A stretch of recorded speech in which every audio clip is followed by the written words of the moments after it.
I pushed to Masters for the very first time, and here's the 94 tips that helped me get there. Are these bots? No, they have skins. It's not bot, it's bronze. That's why playing with randoms sucks. Pro tip, don't play with randoms. Play with teams you want to hit Masters. Tip number 1. This is a Sam map. Because it's parallel plays, I am in. This map is very odd in the sense that you want to have someone to always attack the other zone, because the other zone is actually harder to get. So if you can get that top zone faster, that'll be more beneficial for us. So in parallel plays, you want me to play Sam and be aggro. Loki, I was expecting you to kill the Colt, not ignore it. So that's the thing. If there's a brawler that has no super or no like good damage on Heist, just ignore them. They're not gonna beat us. For this map, you could like all group up in one lane and just focus on the safe. This is like a map specific thing. So yeah, just literally don't even like worry about them. Just pound the safe. 50% down. Actually, I think we got it already. Yeah, got the hyper colette. Easy. 30 seconds. One thing for a Heist is you want to have the shield on for the Nita bear, because it's less assassin and more damage. As Nita, you generally want to focus on defending a little bit longer. So generally, you don't go aggro as Nita unless you have a super. Oh, where are they? Oh, pro tip, never feed the Surge. Keep him stage 1 forever. He'll never outrange us, ever. I said don't feed the Surge! I just killed him. When Surge dies, though, doesn't he lose his level? No, not with the star power. So the first star power keeps his first level, and if you can keep him without that level forever, he's permanently incapacitated and he's a dead card and it's 2v3. Whenever you draft for Brawl Ball, usually you want to have some method of scoring. A tank, a sandy stun, a wall break. Dueling Beetles, this is good for assassins. I normally choose Bow on this map. Oh, heavens, no. You can pick like Lou or any assassin you want. Ooh, that does not look like a good Mortis lineup. It's a lot harder to draft assassins when it's blind picks like this. Oh, in the early game. In sub-diamond, yeah. All right, buddy. Did you just let me die to the buzz because our teammate BM'd you?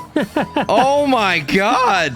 Pro tip, don't get tilted. Don't tilt your teammates. How about that? I need a good teammate. Don't stand around, pro tip. One who doesn't hurt my feelings. It wasn't me that hurt your... He was the one that was slandering you, and you stared at the buzz killing me. In open business, I pick Gray because his portal can come in clutch. So you portal up to mid, and then you're able to just always get on the objective. Would I put the portal like behind this wall right here? Yeah, put it down as soon as you can. Okay, now that you have the portal down, even if you die, you're going to respawn immediately on the spot, so it's great.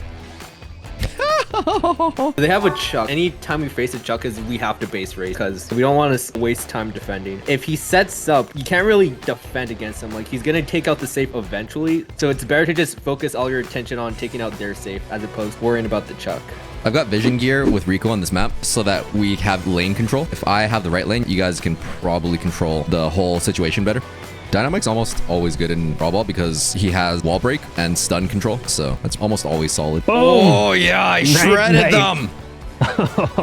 So the way this map is structured, you want to all go like the same side, moving up as like a horizontal team. Edgar makes me nervous. So we just have to not clump up because Edgar can wipe us if we all splash on him and he's gonna fisticuffs us into oblivion. Oh man, the disrespect. So we'll take RT and a thrower. So basically whenever you draft, you want to like cover your weaknesses. Like, you don't want overlap in your draft. If you overlap the brawlers that are like similar, then they get countered by the same stuff. When you have first pick, the more versatile the brawler, the better. Amber's just versatile. Amber has a decent range. She has good damage. She has splash. She has a decent amount of HP. She's like an all-arounder. When would you suggest to auto-aim Amber? At what range? Usually up close or mid-range. If once this starts to get like really far range, you want to mix it up between like manual aiming and auto-aiming. So Amber, because she has the most range, she should be going mid and just beat him up. And I'll take a lane and you just try to fight whoever you can assassinate. All of them? Oh, just clean house, OJ. Oh. When you're low like that, your teammates can take turns moving up and attacking. Look at that. They have like no range to get you. I'm only going to wait on Spike after he shoots 2 ammo. That way he can't burst shot kill me. Since he only have 1 ammo. It's kind of like ammo counting. Same thing, because we're finding a Chuck, the faster we can just get onto safe and start doing damage, the better. Also, when you're finding Chuck, don't run on the tracks. I'm not finding like my melody game that successful when I'm doing this. Should I not be that aggressive when I'm jumping on the safe? Should I wait till they're like away from it? Try to focus on killing the brawler first, then focusing on the damage. Yeah, it's not like day 1 melody where you can just go straight on the safe. You want to be at full health before you go on the safe. Okay, now you can go on the safe because it's just a Chuck. Was it worth it for me to just sacrifice myself running circles? Yeah, it's definitely worth it. Right now, you're just trying to whittle away the safe. That was our slowest base race so far. Rico and Stu just melt the left and the right lanes on this map, and they have first pick. So if they pick Rico first, that lane is fried. When they're all dead and you have map awareness of that, you move up as close to spawn as possible. And because it's Surge and VB, you outrained out of them. And then you always want to keep like a 4-tile distance from them. And as they go to you, you slowly back off. But we still have the top north control. If you're using Gray on Bounty or Knockout, use his star power fake injury so you don't die so fast. We don't want to give the first pick players the chance to get a super overpowered brawler, so we're going to ban them right away. We want to ban as good lanes as we can, so ban like Nita. I'll ban Stu. Ban Surge. Rico and Dynamite are really good on here, but your Frank is going to wall break them into oblivion. We have so many wall breaks. Just break everything in sight. Get your hypercharge. Break all their walls. They need their walls really bad. So this is probably the best case example of getting hard countered into oblivion because they're drafting like they're playing their favorite brawlers instead of countering us. Not the hyper. Thank goodness you broke all their walls so the hyper didn't do nothing. Wow, thank you. This map requires really good communication, and it's important to just let one person grab the gem so your team can focus on protecting you and defense. Drafting is so important and can make all the difference. For example, in this match... Yeah, this is a really bad matchup for the two tanks they got. Primo just counters them to no end, and they also get countered by Nita. Huh, I got courted. Nice clutch parry. Nita is really good at chaining bears off the tanks. Pro tip, get all your brawlers to at least level 9 so you can swap your teammates. Eva's a good pick into Piper because her eggs distract your ammo and your ammo is really precious. So you playing brawlers you're not comfortable with helps you understand it better. When you play against Jessie, you're going to have a stronger understanding of what she can and can't do so you can counter them better. This is not fun. We have to pay attention. We do? When you're playing Jessie, don't throw their turret right on top of the whole team because they'll get destroyed immediately. Throw it behind the tick or behind the wall. It gives you more control. When you throw it on top in the middle of everyone, it just bursts and disappears. Does it charge faster if I'm standing still or no? Yeah. It does? That's a pro tip to me. I didn't know that. Pick wall breaks against throwers. Piper is a really good counter pick into tick and it's completely invalidates him. When would you save the Nita hypercharge parry? When you save it, just throw it on anyone like the Stu or Gale because they don't have the DPS to take it out. Amber might, but it will waste so much ammo that it'll basically get rid of their whole ammo bar. Should take our time. We can't score here. Oh, you use the hyper. Never use the hyper when you're low, ever.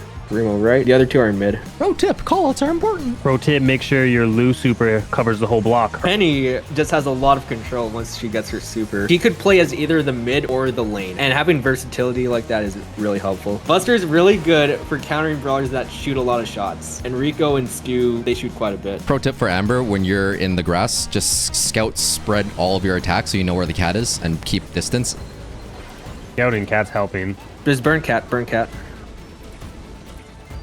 Lovely. Okay, just keep this mid control and stay near each other. We don't want the cat to just assassinate us and we just have no one there. Nice. Got him. Got cat. Aeroc, just go in and die. Just literally go in and die. Go in and die. Go in and die. I took 2 of them with me. Now, so now you're going to respawn right now. Now you could fully defend us.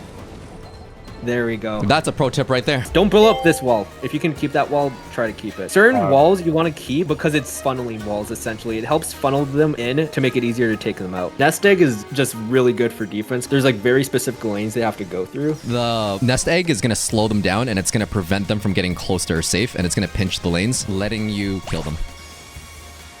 Oh, don't leave Melody, Aeroc. She didn't have any notes, though. She gets notes on the safe. It's okay. At least I was respawning in time. So. I mean, that's a pro tip to me. Melody gets notes on the safe. Beware. This is the freest Carl game of all time. Why? They have no knockback. The only knockback that they have to interrupt a Carl super is the penny turret. And let's just say they're not going to use a penny turret to defend a Carl. So basically I can go in with protective pirouette, super on top of them, and then have a mega shield and they can't kill me and I'm going to team wipe them all. Why is Penny so scary in this? Penny is just a control monster. When her turret drops on the ground, it denies that area completely, shuts out in lane without any gameplay. Vision gear is really important on this map. If you don't have vision gear, Amber does burn the grass. Like, I can burn the grass down? Yeah, burn their grass down. Which grass should I burn? The top, like bottom left or center? The right side, all of it.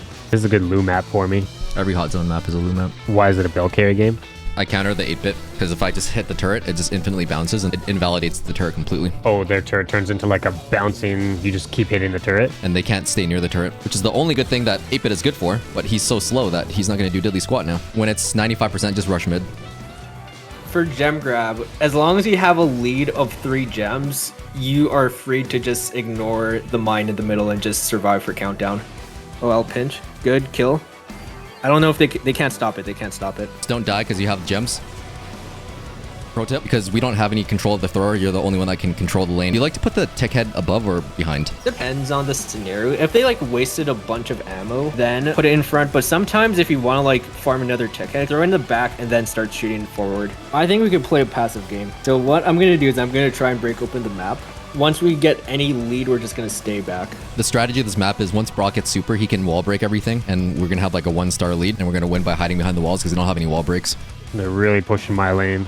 Yeah, don't worry, I just nuked it. Worst thing we could do is die. If we die, it's basically over. Honestly, just rotate up. Just rotate up. Nice. Just rotate up. Don't die to spike. That's the strategy. This is high-level play. Welcome to turtling and winning by 1 point. Bro's cone attack and poison is a great way to control the map.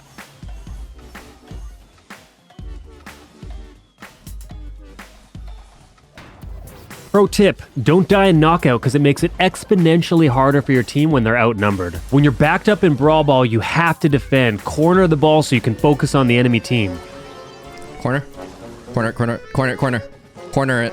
Yeah, shoot in the corner, Aeroc. Just keep it in the corner. Keep it in the corner. Push them. No. Yeah. Make sure you defend the player with the most stars, and if you have the most stars in Bounty, play more passive. I can afford to die. Don't die. Just back off. You're the only one that with 3 stars. Save your ammo and then do 1, 2, 3 to scout that entire lane. Aeroc, can you send a tick head right away? The tick head scouts for them, so we know exactly where they are, and it doesn't look like there's anyone on the left side, so they're on the right side. If you know you're going to score, wait for your teammates to charge their supers. Thumbs them down. It's part of the strategy. Be on them so it tilts them for the next round. So when the enemy is outnumbered, don't be like me and waste your gadget. And remember, it's not always about killing the most enemies, but understanding and focusing on the objectives. Aeroc, help. Okay, Aeroc, go help. Nice turret.